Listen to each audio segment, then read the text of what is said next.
ઓમ નમઃ શિવાય। જય માતાજી મિત્રો। તો સ્વાગત છે મારું એક નવો વિડીયોમાં। તો આજે આપણે રવાનો નાસ્તો બનાવવાના છે।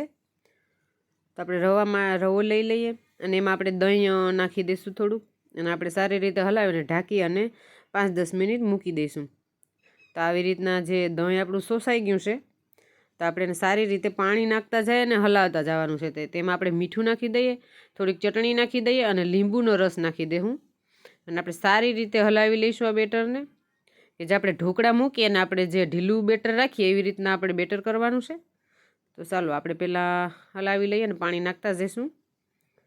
અને આપણે એક બટેટું નાખવાનું છે। તમને જો નાખવું હોય તો તમે નાખી શકો, ને ન નાખો તો પણ ચાલે। એક બાફેલું બટેટુંને આપણે ખમણી લઈએ ને ખમણીને નાખવાનું છે આપણે આવી રીતના જ। મારા વિડીયો ગમતા હોય તો લાઇક, શેર અને કોમેન્ટ અને સબસ્ક્રાઈબ કરવાનું ભૂલતા નહીં। છેવટે આપણે ધાણા નાખી દઈશું અને આપણે પાણી ગરમ કરવા મૂકી દીધું છે। એટલે પાણી ગરમ થઈ જાય એટલે આપણે સીધું મૂકવાનું છે, કેમ કે આપણે આમાં નાખવાના છે ઈનો નાખવાનો છે।